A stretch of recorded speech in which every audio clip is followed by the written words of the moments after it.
Graça e paz, irmãos. Amém. Que alegria poder estar na comunhão dos irmãos e hoje ter a oportunidade de falar, de pregar a palavra do Senhor.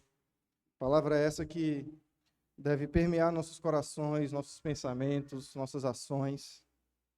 Deve ser suficiente para nós, deve ser preciosa para cada um de nós. Vamos abrir a palavra de Deus no livro de Romanos, no capítulo 12.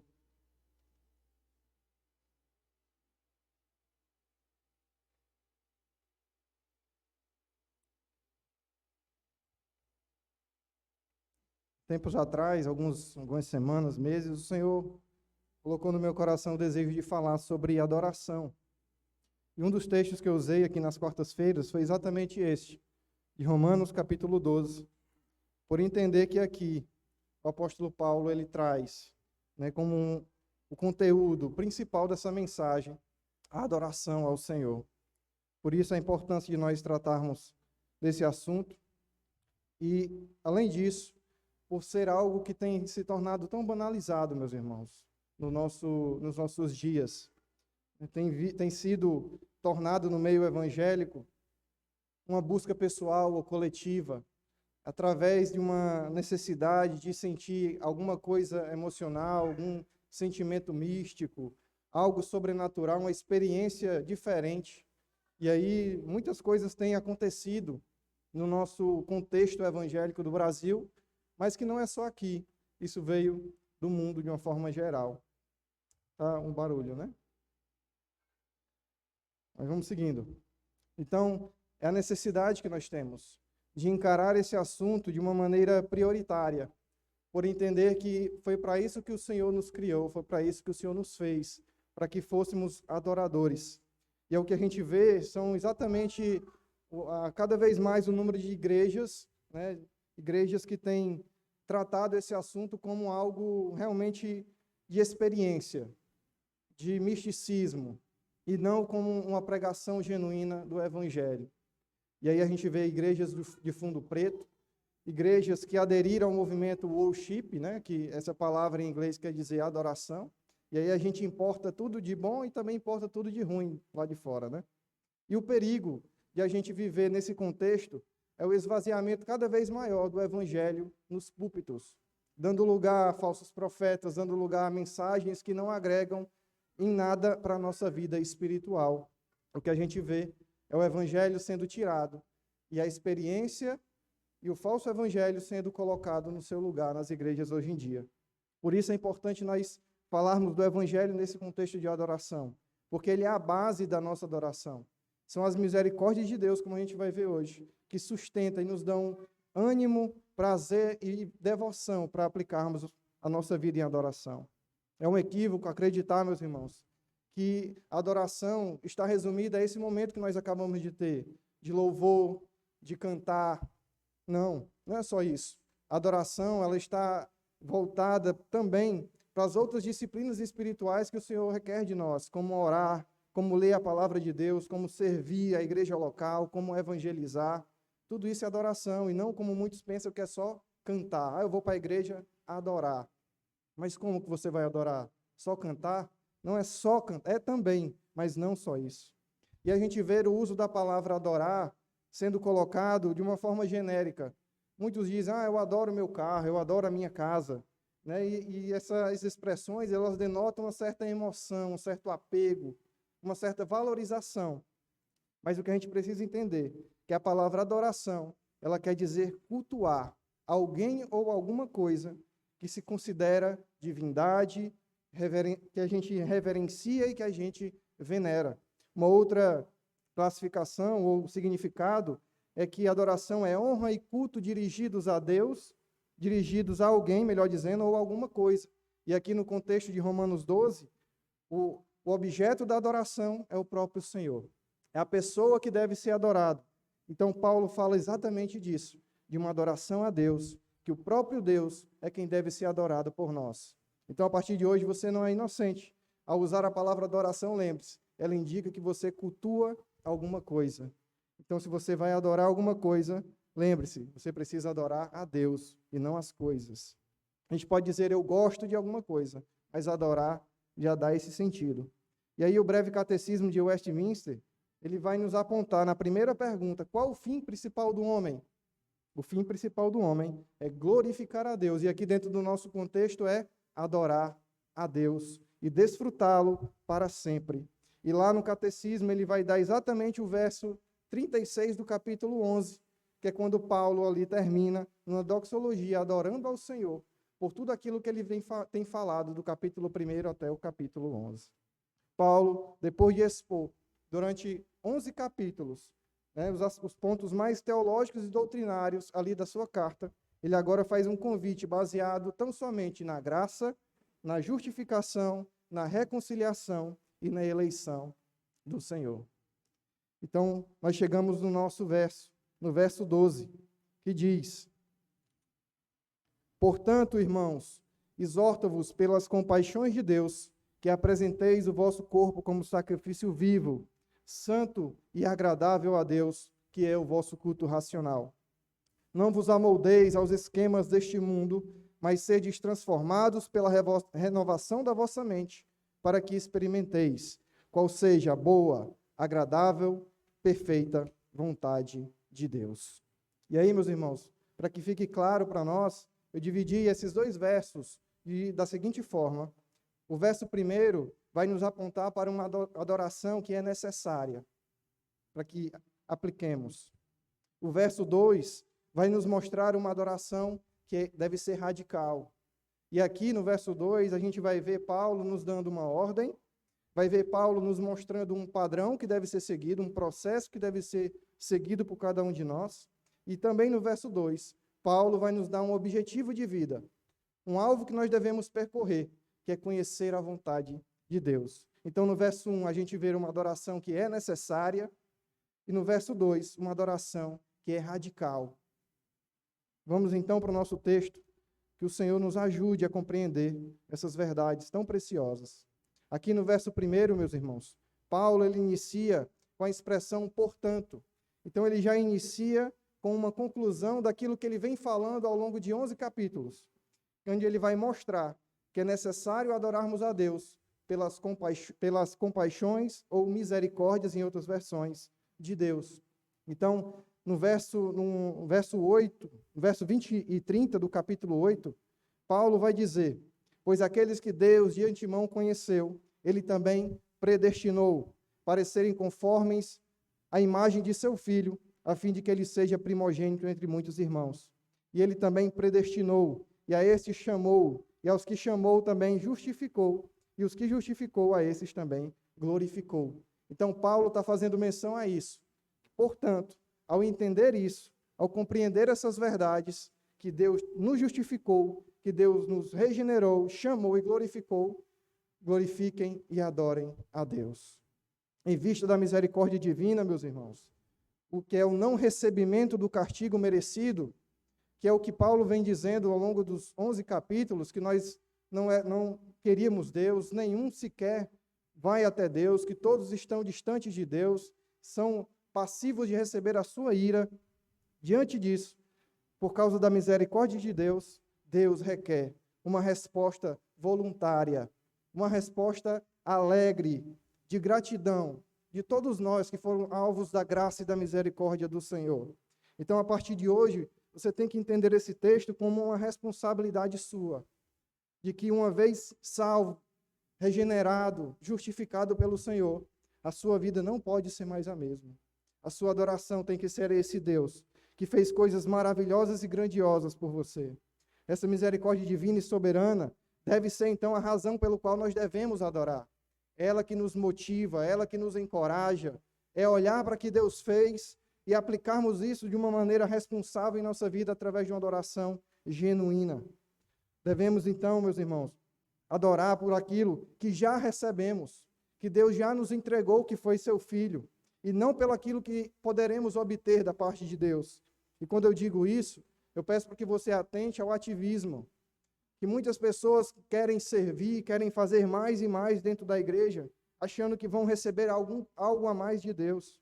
Eu quero que você lembre de quando você quer dizimar e ofertar, achando que Deus pode te dar algo por isso, algo mais por isso. E barganha com Deus alguma coisa. Quando eu digo que você já recebeu tudo e que Deus não precisa te dar mais nada, eu peço para que você tome cuidado com o movimento secular que tem absorvido a igreja, trazendo à igreja uma mensagem mais coach, uma mensagem mais motivacional, para que os corações se alegrem e regozijem-se nas palavras de um homem e de uma mulher que está ali pregando. Eu peço que você atente para aquilo que Deus já fez, porque isso é suficiente para você adorar a Deus. Você tem que lembrar, meus irmãos, nós precisamos lembrar quem nós éramos, de onde Deus nos tirou, o que Deus fez por nós. Medite nisso, pare um pouco para pensar na sua vida antes. Todas as vezes que eu lembro da vida que eu tinha antes, eu glorifico a Deus porque Ele me tirou de lá. E eu não merecia. Deus fez coisas grandiosas em nós. Quem somos agora, que Deus nos transformou através da sua palavra, e as promessas que Ele nos deu, nos concedeu.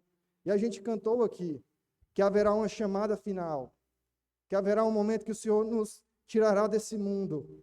E a adoração que nós aplicamos aqui hoje, meus irmãos, no nosso dia, ela se perpetuará para sempre. Por isso que ela deve ser feita com todo o nosso fervor, com toda a nossa reverência. Por isso que deve ser feita com tudo que Deus colocou em nós, que é o seu Espírito, e não de uma maneira desleixada. É isso que Paulo está chamando, para que adoremos a Deus pelas misericórdias dEle, pelas compaixões dEle, e não são poucas, são muitas. Você sabe disso. Mas às vezes nós nos apegamos com as coisas deste mundo e nós deixamos nos levar pelo pecado, pela negligência, pela irresponsabilidade.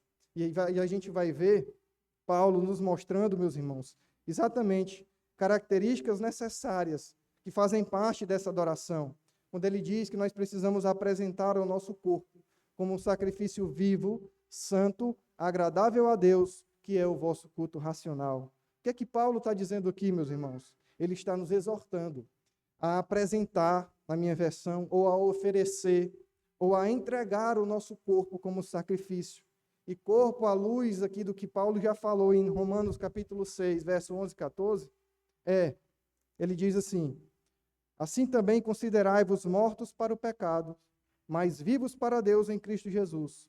Portanto, não reine o pecado em vosso corpo mortal, a fim de obedecerdes aos seus desejos.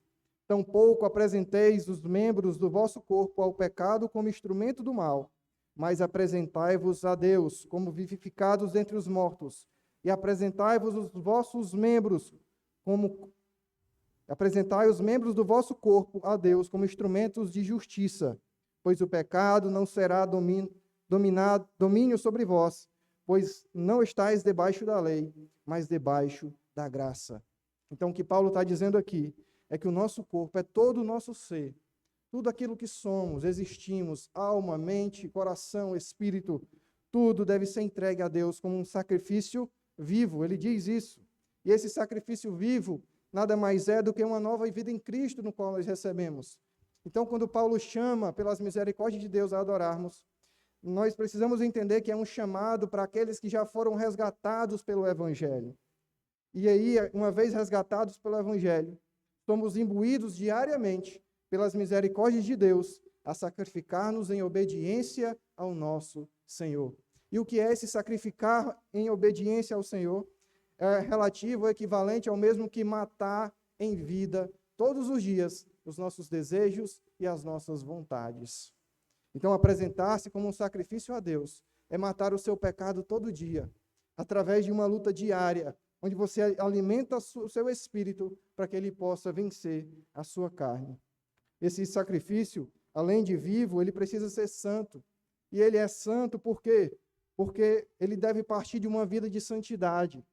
Ele deve partir de uma vida em que recebe diariamente a influência santificadora do Espírito que você recebeu no dia em que Deus te justificou. Apenas um santo, separado neste mundo, é capaz de adorar a Deus corretamente e entender essa adoração como necessária.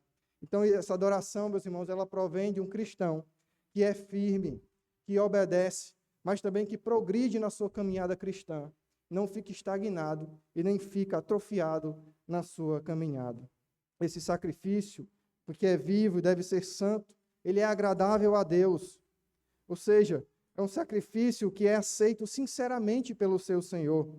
E aí, quando eu estava meditando nisso, eu lembrei de quando éramos crianças, que nós somos chamados na escola para nos apresentar aos pais, né? No momento ali de Dia dos Pais, Dia das Mães.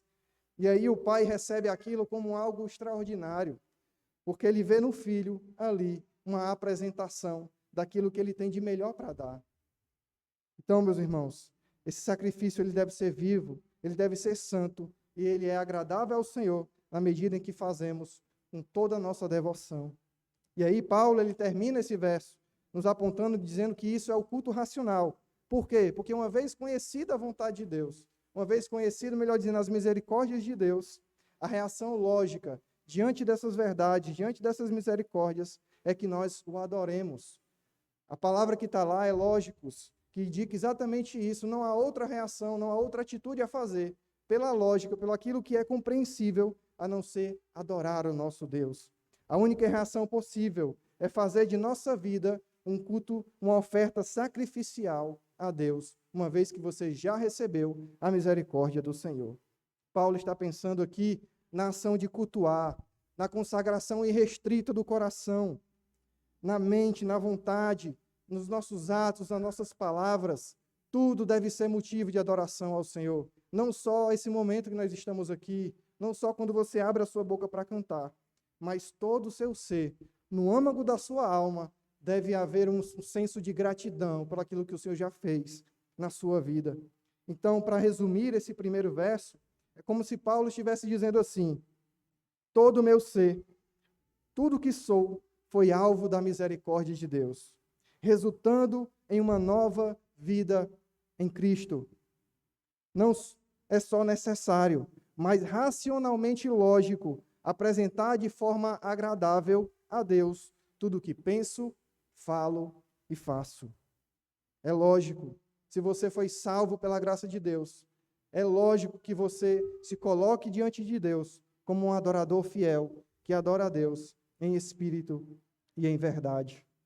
E aí, meus irmãos, no verso 2, o que a gente vai ver é Paulo nos apresentando uma adoração que deve ser radical, uma adoração que deve romper radicalmente as nossas relações com o mundo. E aí Paulo vai nos dizer que, além disso, que nós devemos apresentar o nosso corpo como sacrifício vivo, santo e agradável, nós também precisamos não nos amoldar aos esquemas deste mundo. Ele diz: e não vos amoldeis ao esquema deste mundo, mas sedes transformados pela renovação da vossa mente, para que experimenteis qual seja a boa, agradável e perfeita vontade de Deus. E aqui no nosso segundo ponto, onde eu trago como uma adoração radical, Paulo ele dá primeiramente uma ordem de romper radicalmente as nossas relações com o mundo. E aí não é ter um relacionamento parcial, não é ter meias conversas com o mundo, é romper literalmente, totalmente. E quando Paulo traz essa expressão de amoldar, o que em outras versões vai apontar para padrões, ele está dizendo: olha, o mundo tem um molde, o mundo tem uma forma, e você não deve se encaixar dentro dela. Você deve romper com isso. A sua vida não foi comprada com alto preço para viver dessa forma como o mundo vive. Por isso ele diz: não vos amoldeis ao esquema deste mundo. Não se coloque nessa posição que o mundo ocupa. E aí Paulo ele vai aqui nos apresentar, meus irmãos, dois esquemas: o esquema do mundo e o esquema de Deus.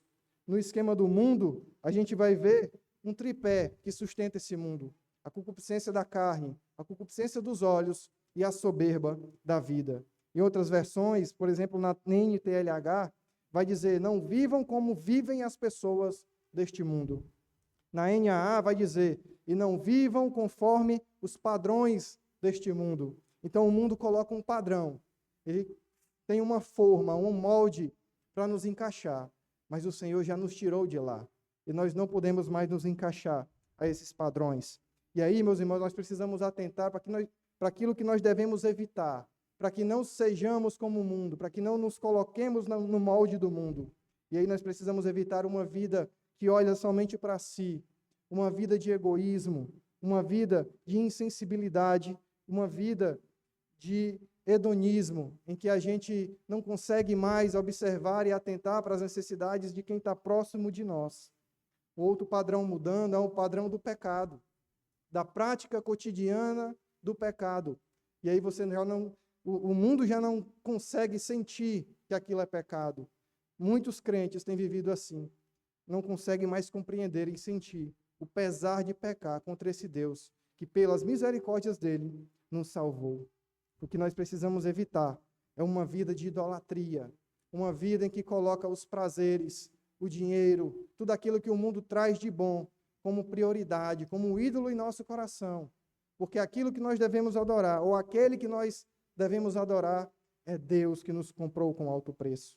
Diante do que temos visto nas igrejas modernas, Paulo nos exorta a não nos amoldarmos à maneira como o mundo vive. Não queira viver como o mundo. De lá o Senhor já te tirou, já nos tirou. Ele agora tem uma nova vida para nós. Uma vida de santidade, uma vida de separação. Então, meus irmãos, aqui eu já aplico, cuidemos para que não sejamos crentes egoístas, crentes hedonistas que olham apenas para o prazer pessoal e esquecem de olhar à nossa volta aqueles que estão sofrendo, padecendo e estão distantes de Deus. E quando eu digo isso, eu peço para que você observe a sua igreja, a sua família, os seus amigos, aqueles que você conhece que não têm a Cristo e você nunca falou de Cristo para eles. Crentes fracos, precisamos cuidar para que não nos tornemos crentes fracos, apáticos, quando estamos na comunhão dos santos, que não conseguem se relacionar, não conseguem trocar duas palavras. Quando termina o culto, correm e vão-se embora. Não conseguem aprofundar seus relacionamentos. Cristo nos salvou para que nos relacionemos uns com os outros, e não para viver uma vida totalmente pessoal e restrita, onde ninguém consegue adentrar o nosso coração, porque é uma fortaleza guardada apenas para si. Cristãos que estão na igreja, mas não conseguem cantar. Pasmem, acreditam que adorar é só cantar, mas quando estão na igreja, nem cantam. Não chegam para perguntar qual é a playlist da igreja, quais são as músicas que a igreja está cantando, onde pode procurar mais dessas músicas. E aí preferem ouvir músicas de cristãos ou cantores gospels que não trazem o evangelho na sua mensagem. Vem para a igreja, mas está distraído, está no celular, está procurando coisas além de adorar a Deus. São muitos, meus irmãos, e eu consigo ver isso na nossa realidade aqui. Isso me entristece. Por quê? Porque a misericórdia de Deus, ela custou um preço caríssimo. Então, precisamos ter cuidado, para que não estejamos dentro da igreja, mas vivendo no molde do mundo. Crentes que não têm compromisso com a igreja. Olham para a necessidade da igreja, mas não se comovem. Para mim, a explicação clara é falta de amor, falta de zelo. Quando, em detrimento de estar no culto, preferem estar em outro local. E às vezes é um local muito fútil. Às vezes troca o culto pelo estádio, troca o culto por uma partida de futebol. E esquece que poderia estar aqui adorando a Deus, que o salvou pelas suas misericórdias. Crentes secularizados, que vivem no mundo e estão totalmente envolvidos com o mundo e não conseguem mais observar a lei do Senhor e já se tornaram mundanos. Mas o apóstolo Paulo não nos deixa só com esse esquema. Ele traz um esquema no qual nós precisamos observar. Ele nos dá uma ordem de romper radicalmente com o mundo, mas também ele nos dá um padrão a ser vivido, um processo a ser percorrido por cada um de nós, para que conheçamos a vontade de Deus. E aí ele segue no verso 2 dizendo: mas sedes transformados pela renovação da vossa mente. E aqui a gente percebe uma tensão, onde ele vai falar do moldar no começo, não vos amoldeis, e agora ele vai falar de uma transformação. O mundo tem um molde que quer nos colocar lá dentro, mas Deus pode nos transformar todos os dias através da renovação da nossa mente. O apóstolo Paulo também nos instrui, meus irmãos, a viver em constante transformação. E essa palavra transformação, ela tem aqui no grego metamorfo, que quer dizer uma metamorfose diária. Todos os dias Deus nos transforma, Deus nos leva a viver uma vida de renovação na nossa mente. E essa renovação, ela parte de viver as disciplinas espirituais que cada um de nós deveríamos atentar todos os dias. Leitura da palavra, meditação da palavra, estar na comunhão da igreja, orar, servir, evangelizar, todas essas.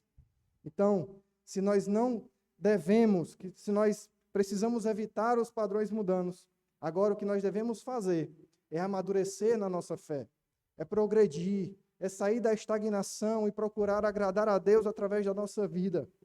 Precisamos amadurecer, meus irmãos. E a gente só vai amadurecer se a gente dedicar tempo de qualidade para usufruir da palavra do Senhor. Nós precisamos buscar a santidade. Nós passamos aqui 3 meses aprendendo sobre santidade. O que você reteu desses 3 meses? Você tem aplicado isso na sua vida? Nós precisamos nos sujeitar ao Espírito Santo, que habita em nós, que nos convenceu do nosso pecado e nos colocou numa posição de santidade. Então, a nossa mente, a maneira de viver, deve ser realinhada todos os dias para subjugar, abafar, abater os nossos desejos e as nossas vontades. Todos os dias, meus irmãos, você vai lutar, lendo a Bíblia, orando, estando aqui presente, para que os seus desejos, as suas vontades, não sejam maiores do que aquilo que Deus fez na sua vida. Não vivamos de uma maneira apática, não vivamos de uma maneira totalmente desleixada, mas sejamos diligentes em servir a Deus, para que adoremos a Deus com qualidade, meus irmãos. Nós precisamos transformar-nos todos os dias através desse amadurecimento, dessa progressão, dessa vida de santidade que nos leva para mais perto do Senhor, porque nós já recebemos as misericórdias de Deus. Então veja, você não vai fazer mais para Deus, para que Deus faça alguma coisa por você. Você não vai dizimar mais a Deus para que Deus faça alguma coisa por você. Mas você vai, todos os dias, dedicar mais de você para aprender do Evangelho que te salvou, que te constrange todos os dias a entregar a sua vida como devoção e adoração. O mundo quer nos colocar dentro desse molde, mas Deus nos chama a uma transformação diária, através de uma ação soberana do seu Espírito em nós, mas através de uma cooperação diária, como nós vimos, que é a santificação, que é a santidade em nossa vida.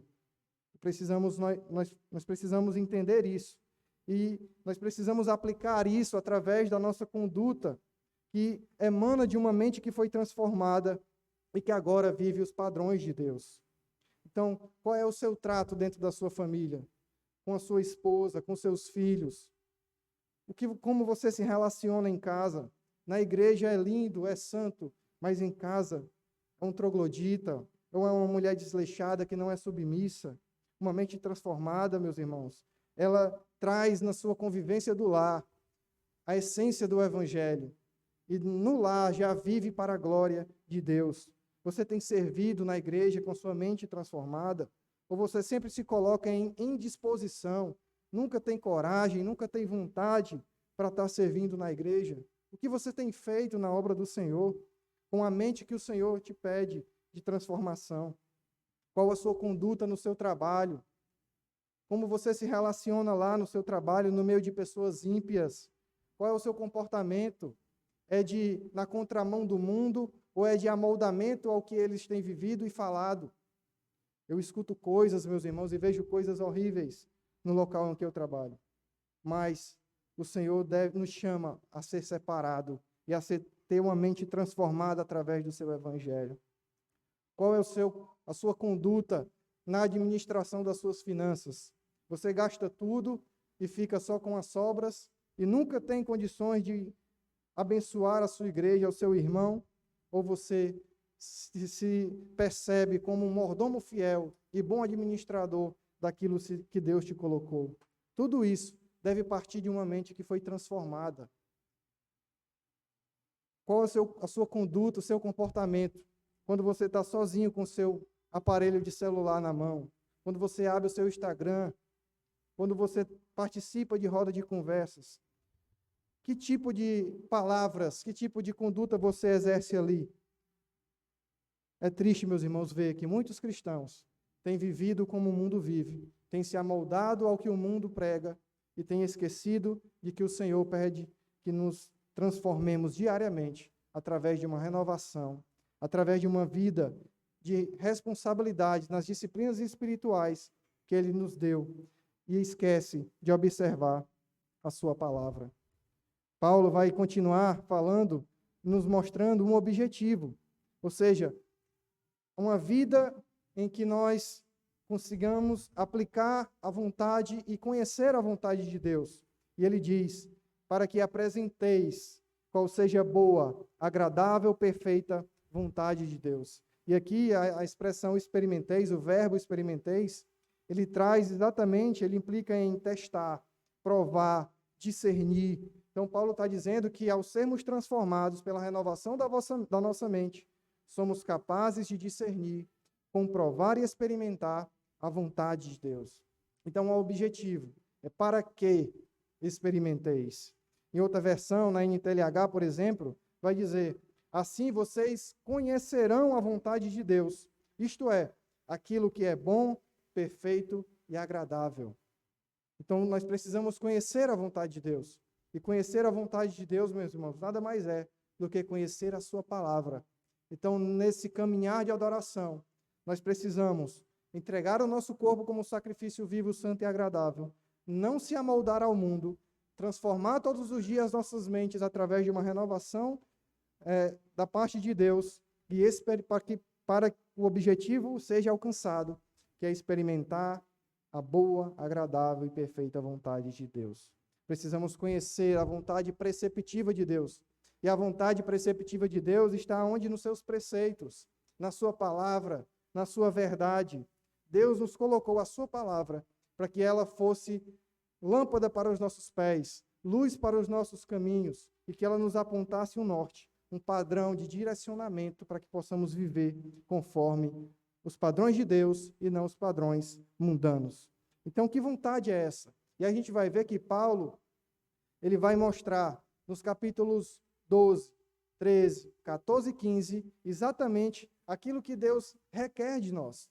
A forma como Deus quer que vivamos para que adoremos a Ele e sejamos instrumento nas suas mãos. Veja, no verso 3 ao 8, Paulo vai nos mostrar, vai nos chamar a uma vida em humildade, onde ele nos convida a não nos acharmos melhores uns que os outros, nem tampouco a termos uma vida isolada. Ele vai dizer, pela graça que me foi dada, digo a cada um dentre vós, o verso 3, não pense de si mesmo mais do que convém, mas que pense de si com equilíbrio, conforme a medida da fé que Deus repartiu a cada um. Pois, assim como um corpo temos muitos membros, e todos os membros não têm a mesma função, assim também nós, embora muitos, somos um só corpo em Cristo, e individualmente membros uns dos outros, de modo que temos diferentes dons, segundo a graça que nos foi dada, se é profecia, que seja de acordo com o padrão da fé, se é serviço, que seja usado no serviço, se é ensino, que seja exercido no ensino, ou quem encoraja, use o dom para isso, o que contribui, faça com generosidade, quem lidera com zelo e que usa da misericórdia com alegria. No verso 18, ele também diz, se possível, no que depender de vós. No verso 16, sede unânimes entre vós, não sejam orgulhosos, mas prontos a acompanhar os humildes. Não sejais sábios aos vossos próprios olhos. Então, Paulo nos convida e nos aponta para que experimentemos uma vida de humildade, de não olhar só para si, de não se achar melhor que os outros, mas buscar, aplicar os nossos dons e viver para o serviço comunitário na nossa igreja e no mundo. Uma outra coisa que Paulo nos ensina, que é a vontade de Deus para nós, que nós precisamos conhecer, é a servir, como nós vimos aqui nesses versos, a servir uns aos outros. E eu repito, você tem servido na sua igreja? São muitas coisas para fazer, meus irmãos, mas poucos são aqueles que nós vemos disponibilidade para se dedicar à obra do Senhor. Paulo nos aponta que a vontade de Deus também é o amor fraternal. Ele vai dizer no verso 9 e 11, o amor seja sem fingimento, odiai o mal e apegai-vos ao bem. Amai-vos de coração uns aos outros com amor fraternal, preferindo-vos em honra uns aos outros. Esse é o vínculo da perfeição que Paulo também traz em Colossenses. Precisamos nos amar sinceramente, não da boca para fora, mas através do nosso serviço, da nossa vida. Uma outra coisa, meus irmãos, que Paulo nos aponta, é a alegria no Senhor. É uma vida de contentamento. No verso 12, do mesmo capítulo 12, Paulo vai nos chamar a nos alegrar na esperança, ser paciente na tribulação. Paulo aponta para ele mostra aqui para a igreja de Romanos que a igreja precisava perseverar, que ela precisava ser alegre, ainda que passassem por perseguição ou coisa pior. Esse é o chamado para conhecer a vontade de Deus, ser perseverante, ser na oração, na alegria do Senhor e na tribulação, confiando em Deus, que Deus jamais nos abandonará. Paulo também chama, no verso 7, a sermos hospitaleiros e generosos. Verso 13, melhor dizendo, socorrei os santos nas suas necessidades, procurai ser hospitaleiros. Nós precisamos ajudar, meus irmãos, uns aos outros, se dispor, atentar para as necessidades uns dos outros, ser generosos com o nosso recurso, com o nosso tempo, com os dons que Deus nos colocou, para que possamos servir.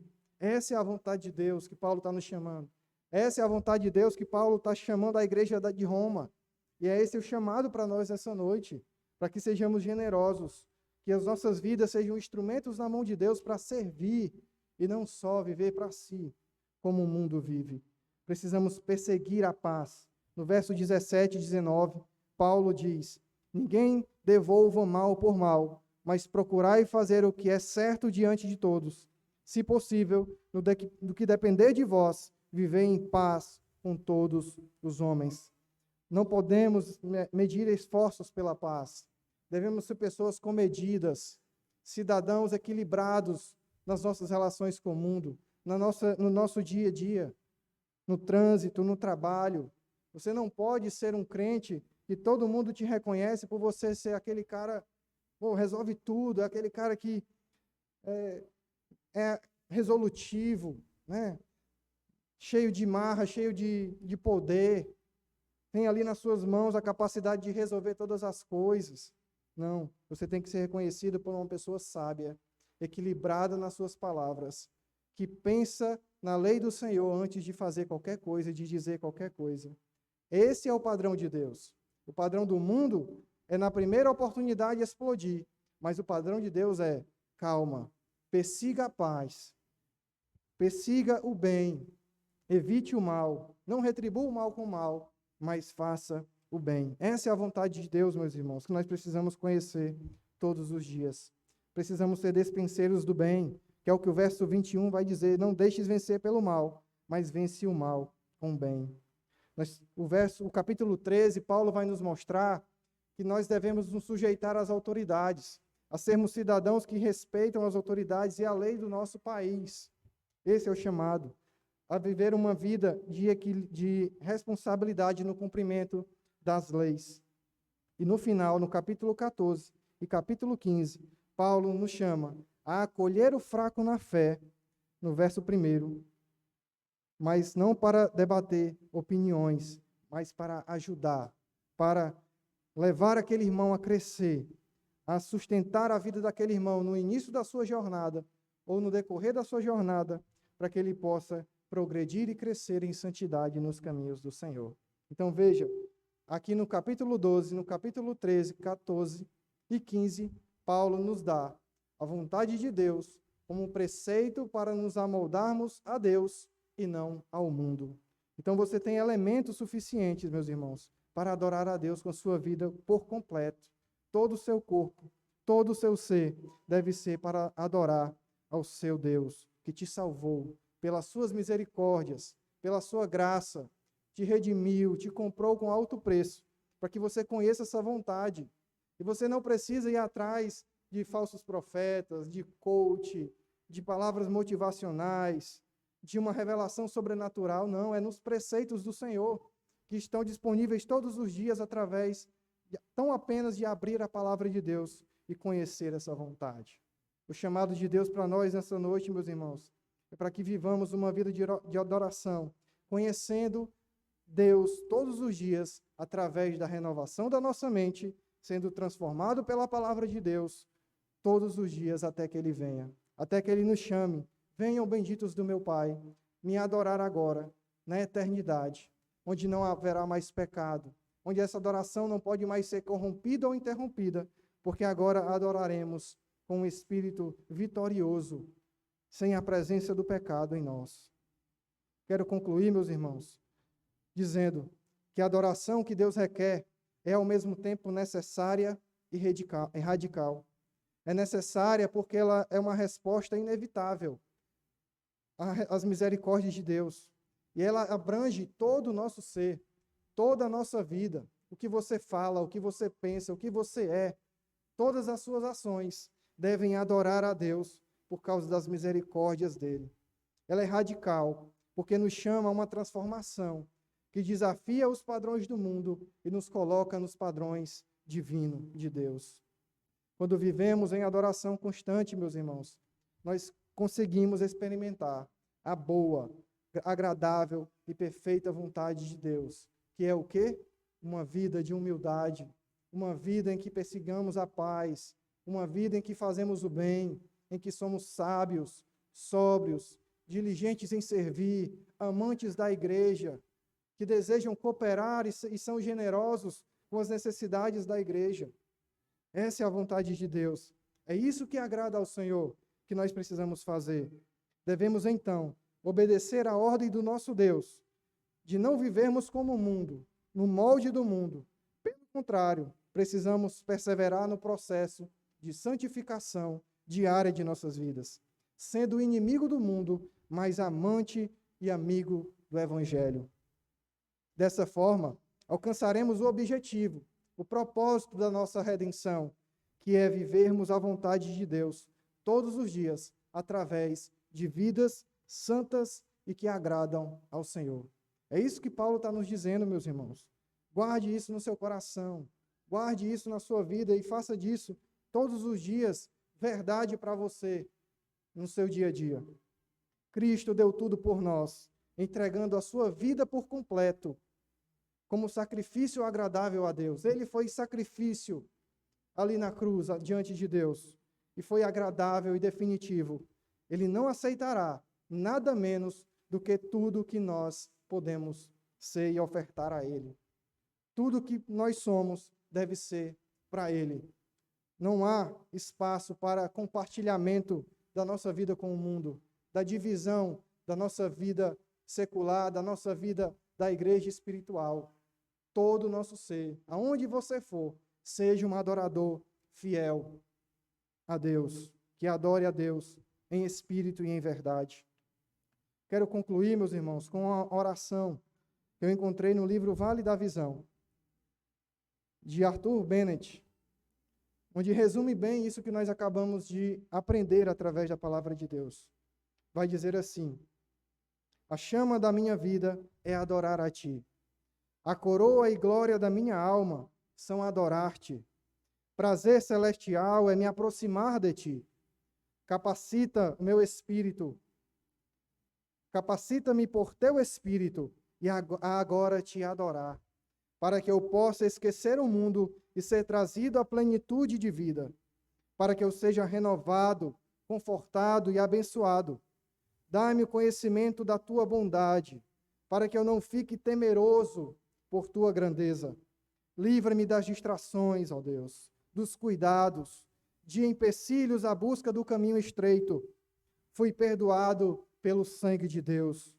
Dai-me nova percepção de Cristo.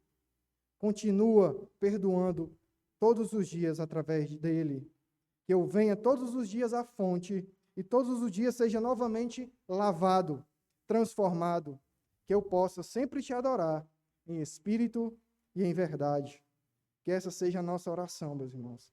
Que esse seja o propósito de nossa vida. pelo qual o Senhor morreu, que o adoremos em espírito e em verdade. Vamos orar agradecendo ao Senhor. Pai, te louvamos, porque a tua palavra é poderosa.